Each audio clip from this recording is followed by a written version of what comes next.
Hey guys, Hey, it's me, Rachel. you guys know Rachel?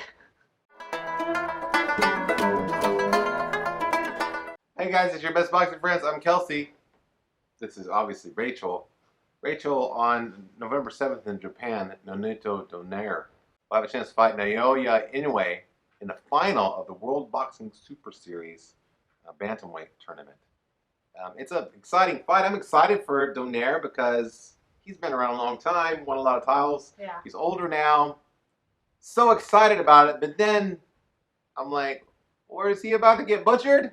Right? Well, here's where part of the excitement comes into play for me. Is that so Donaire, yeah, he's older now, and for a while, one might have thought he was done and washed up, right?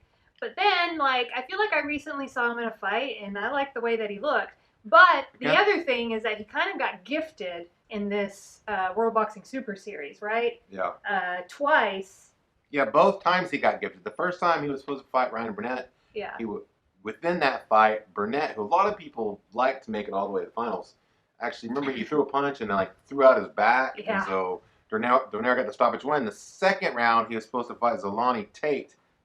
I don't know how to say his name. Tete. Zolani Tate. I can picture the guy. That guy pulled out the week of the fight, so he had a fill-in opponent that he defeated and knocked out. Looked great in doing it, right. But it's going to be a whole big different thing. But let me finish. Like, here's where the excitement comes into play for me. Is like when he fights anyway. Like, it's kind of a mystery like around Donaire, where I'm like, is he going to be totally washed up and this will be a one-sided fight, or is he got something to show here and it's going to be like closer than what we all think? Yeah. And like, I don't know. Like, sometimes it can be a little exciting when a fighter gets older because you're like, what's going to happen? Well, it's also, so yeah, he's a huge underdog and for good reason. Anyway, he looks like one of the top fighters on the planet. He's been just knocking people out all over the place, just destroying fighters that usually don't get destroyed. Right. Well, Donaire has an incredible left hook and is situationally, I don't want to start the bandwagon, but maybe situationally here, he gets lucky breaks 1 or 2 times. And then what if he gets that lucky punch in the third fight? I'm not saying a lucky punch, but what if he has one elite performance and catches in a way cold or something? I don't know. I'm excited about the fight. I'm excited about the World Boxing Super Series in general. It seems to be a not well-oiled machine at all. I know, which is really unfortunate because it is such a, I don't know what to call it, like, but it's a really good thing for weight classes that don't have maybe a lot going on or don't have a lot of big stars in them. Because, you know, you're not going to have a Fury, Wilder, Ruiz, Joshua.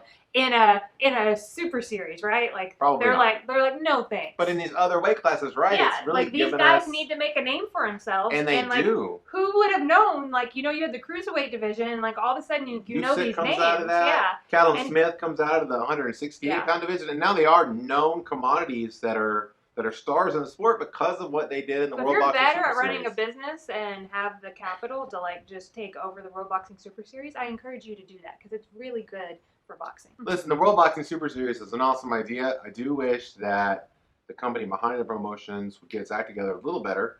But at the same time, all the fights have happened. The fighters all are getting paid.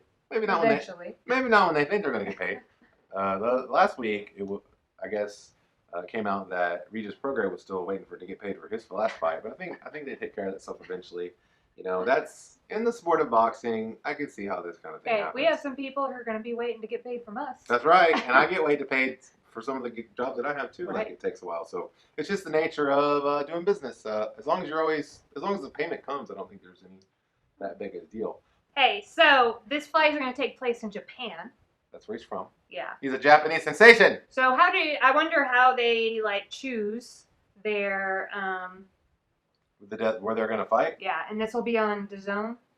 Yeah, so it's the World Boxing Super Series. The promoters come together with each of the fight camps to figure out the location. They obviously want to take the fight to a place where they can sell the most tickets. Right, okay, that makes sense. So, for example, for this fight, obviously, Naoya is the A side, pretty much, and the expected winner. Donaire's from the Philippines, and so there's that connection there to the Asian market. And so I think that he wanted to fight him in Japan because Donaire's he's a classy sportsman. So we'll get an afternoon fight likely? Definitely. For us in the United States, it'll be afternoon fight. Always like that a lot. Although sometimes it kind of robs from the atmosphere, you know? Yeah. Because at night, something special about nighttime. Well, it's just like, yeah, it's just that sometimes when fights are super late, I'm just like, what the? Yeah, when they don't come until midnight, that's rough. Yeah. Or when they, when Manny Pacquiao fought Keith Thurman, man, that thing took forever. It seemed like to get there. Right, because we didn't get back to our hotel room until like it was after midnight, almost 1. And so just we had to imagine get up on at the like East Coast. 7. Remember, we didn't know we were getting up at like 7, but then I woke us up at 7. Yeah, you pulled. Because I woke up and audible. looked. We called an audible on our mass schedule, which I was not happy with.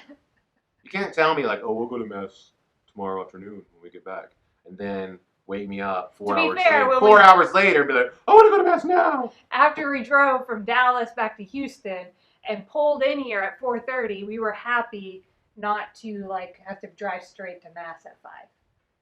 Okay, it still doesn't change the awfulness of the situation. For me personally, I don't like to get up in the morning, and I certainly don't like to be given new information that requires me to get up earlier after such little sleep. You know that I like to sleep. I can get a good 11 hours in if you let me. What we do like is when people like, comment, and subscribe to Real Talk with Kelsey and Rachel, and you don't have to get up early to do it. You can just do it whenever you watch our show. And I assume you don't get up early to watch that because we're not releasing shows early. I mean, yeah, we've been pretty late about it lately, actually. But hey, they come out every day. And so we're here for you, you're here for us, and we're here for each other. Mostly every weekday. We'll play it by ear.